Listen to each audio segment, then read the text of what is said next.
Svetovalnica. Lekarna Ljubljana, zvesta vašemu zdravju.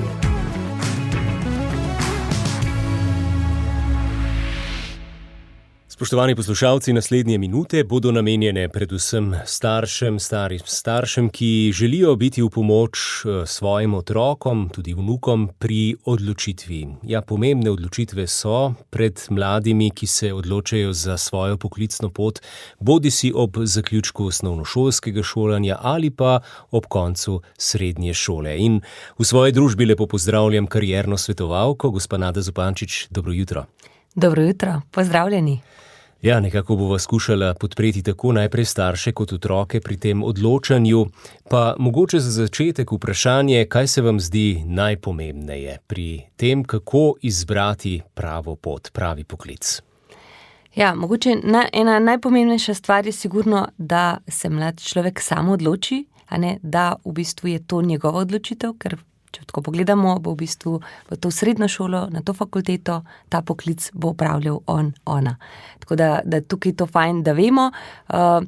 Pa zelo pomembno je, mogoče tako pri srednji šoli, je predvsem to, a ne, da veliko otrok danes še ne ve, kaj bodo, ne, eni imajo že zelo jasne predstave, da tukaj zelo pogledajo te možnosti, oziroma nekateri so zdaj že pogledali, informativni so za nami, pogledajo te možnosti, ki so, in potem izberejo najboljše. Vemo, da v bistvu idealne srednje šole pravzaprav ni, mogoče za kakšna, ampak da v bistvu je treba pač med danimi možnostmi čim boljšo izbrati. Srednja šola je gotovo tudi en prostor za mladega človeka, kjer bo tudi rastel, a ne? Tako da je tudi ta vidik, kakšno vzdušje je na šoli, je za enega mladega človeka zelo pomemben. Ja, tu pa je mlad človek lahko hitro pristranski oziroma začuti po svoje, ne? Zdaj, kako starši lahko podpremo svoje otroke pri tem, da bodo lahko širše pogledali, ne le tako, da ja, tam imajo dobre malice, zato grem na to šolo, ne? Kaj je tisto, kar bo lahko pomagalo otroku, da bo res izbral tudi s širšim pogledom svojo prihodnjo šolo? Ja, v bistvu trenutno so verjetno mladi zelo v različnih situacijah. Eni imajo že zelo jasno sliko, kam bojo šli, ta drugi se odločajo med dvema stvarima, mogoče so tudi kakšni, ki imajo pravzaprav zdaj še čisto odprte stvari.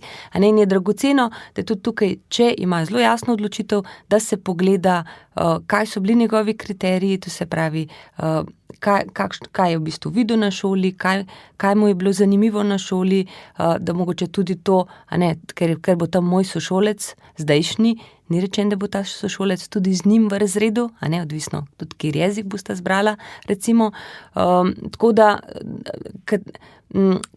kaj mu ta šola nudi, a ne, to se pravi, kakšne so potem možnosti te šole za nadaljevanje, a ne, da tukaj te stvari mlademu človeku, sploh mogoče, če tukaj govorimo o srednješolcu, da mu pravzaprav mi damo taka odprta vprašanja, da on tudi malo širše pogleda. Zdaj, tukaj smo starši, bom rekla, so starši različni, zato je dragoceno, da če tukaj starši vidijo, da jih nekako to presega, a ne, da se obrnejo na svetovalno službo ali na kakšno karierno svetovalko, da tukaj res otrok nekako tako neodvisno pretehta stvari, in moja izkušnja je, da včasih kakšen otrok doma reče, ne bom se o tem pogovarjal, kakšen mlad človek se tudi v tem smislu osamosvaja, pa ne želi to starši, ampak se pa pred eno tretjo osebo pa odpre in v bistvu lepo stehta, in potem tudi včasih so tudi variante, a ne, ko recimo ne zna skomunicirati starši, da si pravzaprav on želi na eno šolo, ki pa mogoče staršem ni najbolj ljuba. Čuti, da ne bi bilo podpore s strani staršev, in zato se že ne želi pogovarjati o tem, ne. Se pravi, vstop tretje osebe je lahko v tem primeru dobrodošel.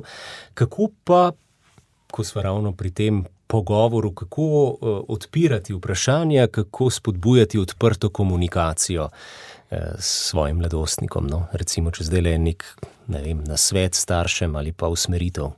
Ok, gotovo je sigurno to, a ne, da tukaj, če je v starših strah, a ne, da tega strahu, to predelamo nekje v odraslem odnosu, a ne, da tukaj ne damo strahu in ne delamo tudi mi kot starši, a ne, neke panike v tem smislu, a ne, zdaj bo pa že vpis, dej, a ne. Pritisk in stres. Nek pritisk ne ustvarjamo, ampak da v bistvu tukaj pomirjamo, a ne, tudi če recimo zdaj še zmeraj negotov, ni situacije, je še zmeraj en mesec dni časa, kako se bo šlo tu, kje si zdaj, dajmo pogledati, kje si zdaj, bil si na tej in tej informativnem dnevu, kaj si videl, kako vidiš eno šolo, kako vidiš drugo šolo, kje vidiš pluse ene šole, druge šole, kaj ti ena šola nudi, kaj druga, kje ti je bilo boljše vzdušje, kje koga poznaš, koga si že sploh vprašal, kako je na tej šoli, a ne, včasih tudi oni, nekateri so zelo samostojni in veliko preprašajo sami, druge je treba mogoče malo spodbuditi,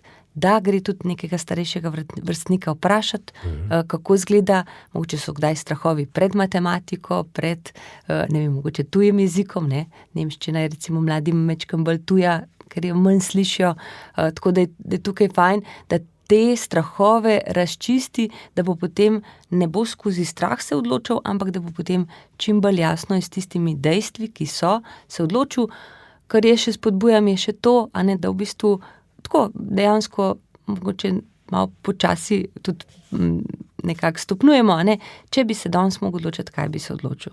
Isto to ponovimo čez en teden, isto čez 14 dni in tukaj potem tudi vidimo, a ne, ostaja ista odločitev ali so različne odločitve, ne. Ali še zelo niha med odločitvami. Je dobro začeti kar dovolj zgodaj, ne? Včasih pa se zdi, da ta čas vedno bolj pritiska in je odločitev zato vse težja. Možnosti pa ogromno, ne? Nikoli jih ni bilo prej toliko, kot se zdi, da jih je zdaj. Odvisno od situacije. To se pravi, zdaj nekdo, če tehta med različnimi gimnazijami in seveda, če to v Ljubljani, ima veliko možnosti. Če nekje na podeželju, a ne, je to situacija mogoče malo drugačna, ne? Ampak mislil sem na ta razpon vseh možnosti, ki so pred mladim zdaj, recimo, če govorimo o srednji šoli, ne? Od gimnazije do poklicnih šol, do recimo tudi zasebnih, veliko je teh različnih možnosti. Tako, veliko je različnih možnosti, zdaj upajmo, a ne, da v bistvu zato svetujem ponavadi zmeraj, da se gre že eno leto prej pogledati na informativne, zato da se potem počasi, a ne, ta, bom rekla, sito, kaj pride v poštev malo ožja, a ne, ker v bistvu včasih mladi vejo, kaj ne bi, a ne vejo pa še, kaj bi, a ne, sploh, ko jih vprašamo, kaj jih bolj zanima, zelo dobro poznajo pač svoje hobije, ki seveda je dragoceno, da jih bojo tudi potem v srednji šoli mogoče kakšne obdržali, ker je tudi hobij lahko eno pomemben element sprostitve med učenjem, a ne.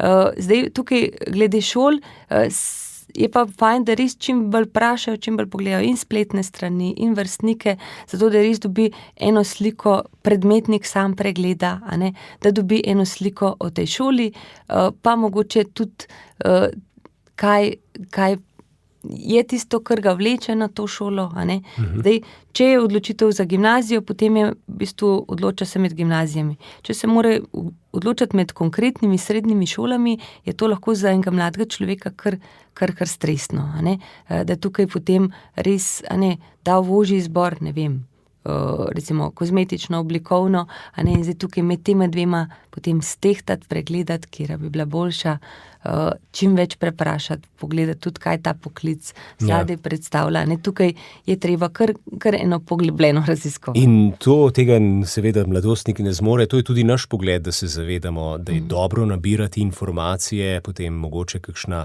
metoda, po kateri izbiramo in iščemo pluse in minuse, ampak za mladostnika je to kar malce težka naloga, se strinjate? Tako, zato je tukaj rabi, a ne, zraven, v bistvu, da odpiramo vprašanja starši, da gre, če treba, se pravi, še k svetovalni, zato službi, ker v bistvu pravzaprav na nek način določene mlade ljudi pravzaprav z našimi vprašanji, če so dosti mehko postavljene, jih mehko potisnemo potem, da on raziskuje, ne? Ja, težava je, če se mladostnik zaradi strahu upre in reče, ne želim niti na informativni dan, ker se boji, kaj ga bo tam čakalo. Ja, to upam, da tisti, ki se letos odločajo, da so res šli, a ne, ker vseeno, ko mlad človek stopi na šolo, ponavadi dobi več informacij kot samo na spletni strani. Ne.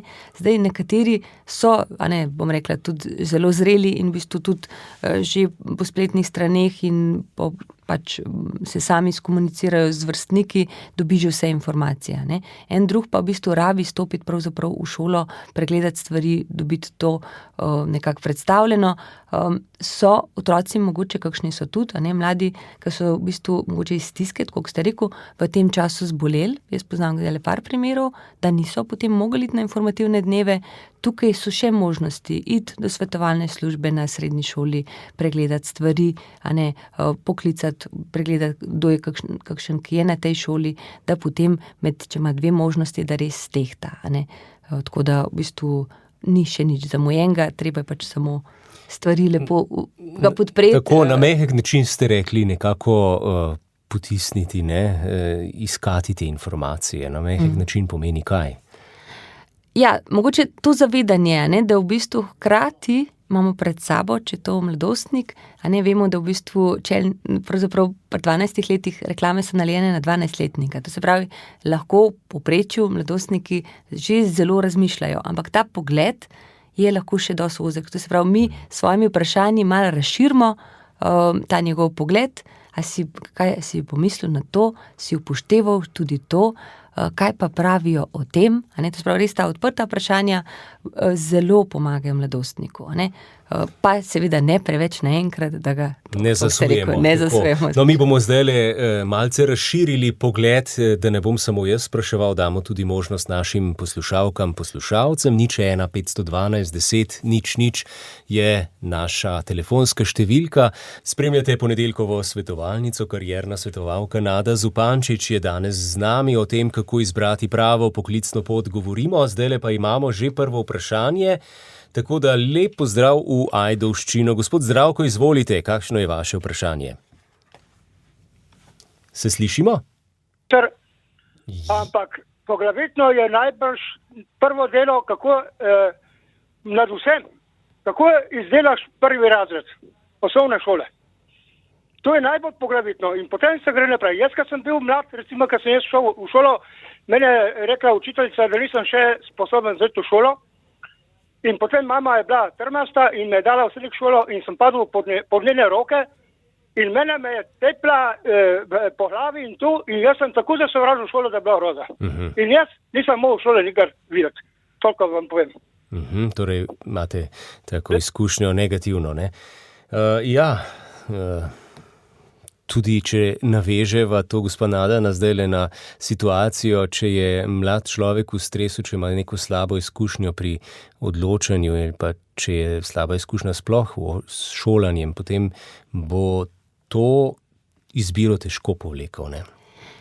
Ja, pomembno je predvsem, da ta strah mi nekako ublažimo, Zdaj, če ga zmoremo starši, da ne gledamo skozi v bistvu, da mu predstavljamo realnost življenja, So ljudje, ki so mogoče malo bolj grobi in so ljudje, ki so veliko bolj človeški, To je povsod, na nek način, ta Gaussova krivulja, da mu tudi tako življenje predstavimo. To pomeni, bo sigurno malo te izkušnje zadaj za njem, ampak vsaka dobra izkušnja mu bo pač v pomoč, da bo potem bolj lahko šel bolj pogumno naprej, Zdaj, če ga to malo ovira, je fajn mogoče tukaj kdaj tudi, če je to skoraj travma, je tudi fajn stopiti do mogoče kakšnega terapevta oziroma nekega strokovnjaka, ki bo na tem področju pomagal, da to otrok da čim bolj ven, da v bistvu tudi telo, zdaj so tudi razne vaje, da lahko preko telesa to ublaži, to se zažre lahko telo, da potem res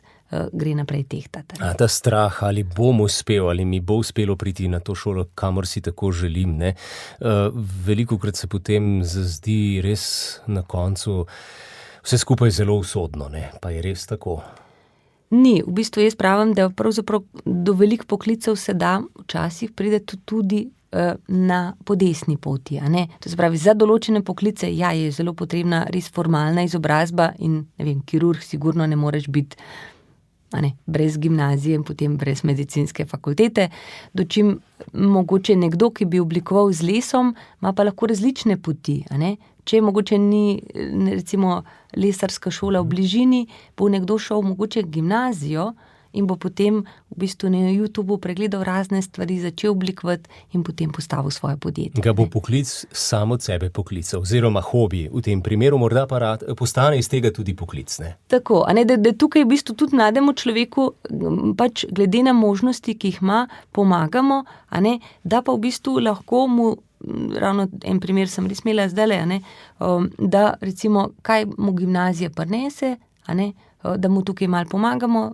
če ima dobre ocene, pa idi probat, ampak če recimo potem se vidi, kakšen otrok odkrije, da to ni to, da v bistvu je mogoče preveč faktografskega znanja ali preveč učenja, da nekako ne spelje, prvi letnik je ponad prvi, drugi sta prelomna, da ne spelje te količine, pa potem so danes mogoče malo bolj kot včasih možnosti, da se v bistvu tudi prešola na kakšno drugo šolo, seveda, če je tam prosto mesto.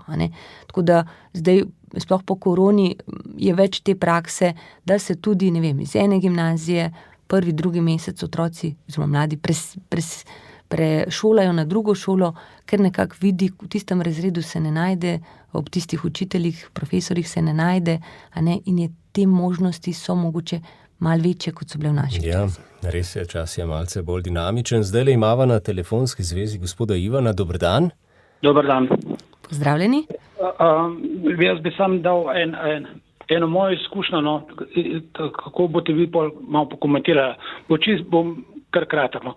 To je bilo leta 1972, ko sem se mogel odločati v poklicu in dobil sem 3 te odgovore za policaja, takrat še miličarja, pa za trgovca, pa še za eno avtokleparja.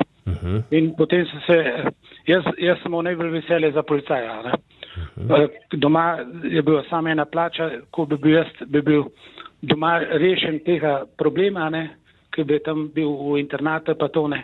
Ampak je mama rekla, moram priznati, samo odlično mamo, ampak takrat je rekla, pa noš mogel več hmaš hoditi, ker takrat je bilo boljše partijsko, pa to ne. Pa sem se pa res odločil, pa čisto v drugo smer, ampak še zmeraj, še danes bi še enkrat odločil, bi šel za policaja. Ja. Mislim, tako izkušnjo sem jaz, zdaj ne vem.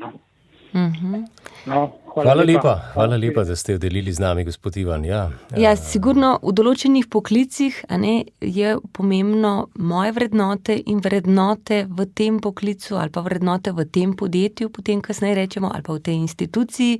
In zdaj tukaj na nek način v tem smislu je mama gledala vaše vrednote, pa vrednote, ki so bile takrat, bomo rekli takrat, v tistem režimu, in se je v bistvu bala za vas. Zdaj je pa v tem primeru se vseeno, bova rekla, odločila na mesto vas, ker bi pa danes so drugi časi in se mi zdi, da danes je dragoceno, da kot starši opozorimo na te stvari, Ja, recimo ginekolog ima sigurno lahko tudi ugovor vesti in kako bo to upoštevano, farmacevt ugovor vesti, kako bo to upoštevano. So določeni poklici, ki so v tem vašem smislu lahko mejni, ampak v bistvu, če otrok želi v ta poklic, če mlad človek si želi tega poklica, je fajn, da ne damo zdaj samo ga strašimo ali pa negativne stvari predstavljamo. Prepovemo, ampak v bistvu, na to boš mogoče na letu. Odpiramo mu eno realnost. In on bo lahko rekel, ja, mami, ampak vseeno bom jaz tja šel. Recimo primer, ko je pač ena punca se odločala za babištvo, seveda so starši predstavljali, kako je to lahko tudi nočna služba in vse, ampak ona si je želela na babištvo in ona je bila prva na sprejemcih za babištvo. Če bi tukaj starši prepovedali svojega strahu, bi en velik žar v njej verjetno ubil. In je fajn, da v bistvu slišimo otroka, tisto, kar je v njemu, kar je pa njegovo poslanstvo. To je tisto vprašanje, kako ohraniti to ravnovesje med svojimi željami in pa med pritiski zunanjosti, zunanjimi pritiski. To je kar zahtevna zadeva. Ja, če otrok zelo jasno ve, kaj želi, potem bo tudi lažje mogoče to izražal. Ok, tudi odvisno od narave otroka. Če pa v bistvu je tukaj otrok zelo negotov ali pa vodljiv, tukaj pa bo potem imel malo več težave, če bo svetovalna delavka bo v bistvu mu pomagala, da bo v bistvu naredil en vprašalnik in tam bojo 3 poklici ven. Mama ga vidi v enem poklicu, oče v drugem. A ne? Tukaj časih so mladi že samo zbegani, če en starš bolj navija za en poklic in ta drug za druga. Tako, zato pravim časih tukaj ta tretja nevtralna oseba, ki ni toliko čustveno vpletena, lahko tukaj mu pomaga tehtati, ne da bi kjerokoli odločitev od staršev povozila, ampak da otrok res do svoje odločitve pride, ker za svojo odločitvijo bo tudi lažje potem speljal v šolo, seveda, in da je tudi tako, če se on to odloči, te bomo tam bolj podprli, ne da potem, a ne, mi v prvi letnik mu kažemo s prstom, se smo ti rekli, ne. Ta zelo boli. Ja, gotovo, in ne vem, če pelje tudi v pravo smer razvoja, samostojnosti in sreče pravzaprav v tistem, kar nekdo potem počne vse življenje, ali pa zdaj so tudi časi taki, da se hitro lahko menja poklice, spet pa pri tem ni tako usodno, ne? Človek lahko tudi zamenja svojo pot, tega je zdaj vse več. Tako, v bistvu zdaj so tudi, glede na to, da je tukaj veliko tudi online oziroma nadaljavo možnih poklicov, ne, tukaj je ena cela paleta stvari, ki jih v naših časih, ni bilo, a ne, in tukaj res lahko, včasih so rekli, ne, če boš končal gimnazijo, nimaš nobenega poklica. In to še danes kar slišim, ampak glejte, en gimnazijski maturant, on lahko, če sem samo mečkan veščine doda, lahko v bistvu Facebook oglaševanje dela, lahko je copywriter, ne. V bistvu je ogromno stvari, ker če ima eno širino, bo lahko tudi on v te poklice vstopil, ki mogoče v naših časih jih sploh še ni bilo, zdaj so za silo imenovani, ne, in bo lahko tudi prehajal potem iz ene oblike v drugo, če ima širino, ne? Ker tukaj gre po eni strani za znanje, po drugi strani tudi za veščine. In nekoga, ki ima različne veščine, bo rekla, ki bo zaposljiv, a ne, ni toliko, za določene področje ni toliko važno, kaj je končal, ampak bolj, da je v bistvu, da je fleksibilen, da zna te svoje stvari tudi unovčiti, pokazati, da si upa, da upa tudi nekaj tvegati. Ne? Ja, tu se mi zdi so največje spremembe. Včasih ni bilo tako, je bilo potrebno pokazati papir, ne, dokument, diplomo. Danes je pomembno, kaj znaš dejansko, kakšne so tvoje veščine. Ja, seveda, določeni poklici bodo ostali regulirani, a ne, in je tudi prav, a ne, tako da v bistvu, ja, ne more kirurg biti kdorkoli, ne, če se vrnemo nazaj k kirurgu. Določeni poklici pa v bistvu v določenem podjetju pogledajo kaj? Ali sodiš v naš tim, ali imaš te in te znanja, ali imaš te in te veščine, ali pa te še sprobajo in potem te sprejmejo, ne. To se pravi, tiste poklici, ki nimajo nujno prav te formalne izobrazbe, potem gledajo, ja, človeka, ki zna delati in ki ima določene veščine. Ne? Ja, to pa je spet eno področje, kako pridobiti delovne veščine, kako biti vesten, redoljuben, stvari, ki štejejo potem v poklicnem svetu. Ampak mogoče še kakšen primer iz vaše prakse, ko pridejo k vam in sprašujejo in iščejo pravzaprav pomoč pri tretji osebi, to ste danes večkrat že omenili. Kako jim lahko pomagate? Lejte, predvsem najprej pogledamo, kje so. To se pravi, kaj mlad človek je v bistvu ima dve stvari je zelo pomembno, ne? Eno, da v bistvu čim bolje pozna sebe, drugo, da pozna možnosti, ki so zunaj, ne? To se pravi, in ta prvi del je pravzaprav dostikrat na nek način se ne poznajo, ne? Ni prostora, mogoče tudi v našem šolskem sistemu toliko, da bi mlad človek reflektiral v sebi, ne? Jaz poznam 2 primera, zdajle, recimo na eni šoli so pač tako res že v 3. letniku naredili to pot raziskovanja, a ne, mladi sistematično svetovalno delo, kot recimo na srednji šoli, in so v bistvu pravzaprav prišli v letošnjo leto na informativne dneve že zelo pripravljeni, kaj bo šli gledati. In ta del jaz tudi naredim, ne. To se pravi, povabim, če je možno, pridejo k meni že pred informativnimi dnevi, da gremo pogledati, kaj bi sploh šel gledati in zakaj, a ne. To se pravi, kaj pozna, oziroma da saj izbere na 3 stvari lahko gre, ne. To se pravi, da res gre 3 stvari pogledati, ne. Zdaj, potem, ko pa treba tehtati, je pa v bistvu potem predvsem veliko to, ko smo se že dotaknili, odpiranje vprašanj, kaj zakaj eno, zakaj drugo, odpiranje tudi mogoče teh strahov, a ne? Kako je s podporo doma, kako je s podporo vrstnikov, kje te vrstniki vidijo, ne? To se pravi, da res čim širšo sliko pravzaprav mlademu človeku pripravim, a ne? Potem pa v bistvu tudi greva tehtati oziroma na izločanje, ne? Kakšen ima recimo, 3 fakultete, a ne, ki so zelo različne, ker ima recimo 3 različne hobije, a ne. In se pravi, zdaj ne ve, v katero smer bi pravzaprav življenje peljal, a ne. Potem gremo pogledati tudi realne možnosti, kakšne so v resnici točke, a ne. Se pravi, kako je tukaj, kako je mogoče, s kakšno matematiko, ki je na kakšnih fakultetah selektivna, a ne, da potem v bistvu počasi izbere, a ne. Recimo, včasih je problem, če si predober na več področjih. Jaz sem imela primer, a ne, ko je bila punca res na državnih tekmovanjih, na olimpijadi iz 3 različnih področij. In enega je mogla izbrati. Kaj zdaj izbrati, ne? Ne? In tukaj je pač potrebno potem majčkeno več časa si vzeti, da pride počasi na sito samo 2 stvari in počasi v bistvu se izloči ena. In tista, ki daje največ miru, ki je tudi najbolj nekako bolj tako z razumom in srcem, a ne, na koncu odloča pravzaprav srce. A ne. Najprej gremo pravzaprav argumente pogledati, na koncu pa v bistvu srce reče ne, ampak ker sem pa vstopil na to fakulteto, mislim, da je to prava. In to je potem zmaga za vse in tega želimo prav vsem, ki so zdaj pred odločitvijo. Nekaj časa je še, čeprav se izteka, ne, treba bo podati pravzaprav te upisne obrazce in se upisati, kot ste rekli, gospa Nada Zupančič, pa vseeno ni usodno, je vedno možnost iskanja še drugih poti, če se izkaže, da odločitev ni bila najboljša.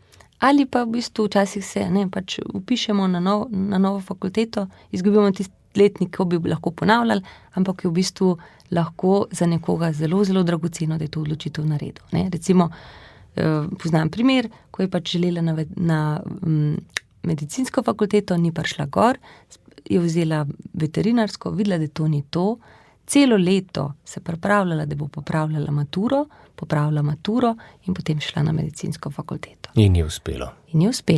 Ne? Ampak tukaj starši lahko vidimo eno izgubljeno leto, ampak če je to celo življenje, pa če je to njena pot, ne, naj proba. Če ne bo šlo, je rekla, še smeri, ona je naredila na veterini vse izpite. Se pravi, ni šla tako, bom rekla, brez glavo, ne, zdaj pa gremo samo čakamo medicino, ampak želim probati in če mi rata, grem tja. In je uspela. Ja, veliko je teh zgodb, vsak pravzaprav piše svojo, je arhitekt svojega poklica in svojega življenja. Želimo vsem res vse najboljše. Hvala vam, gospa Nada Zupančič, da ste prišli k nam in nam nekako odprli te možnosti. Kot ste rekli, tudi tretja oseba lahko velikokrat pomaga. Hvala vsem, ki ste bili z nami in vse dobro. Ja, vse dobro tudi z moje strani. Svetovalnica. LL Viva, specializirana prodajalna z medicinskimi pripomočki. LL Viva.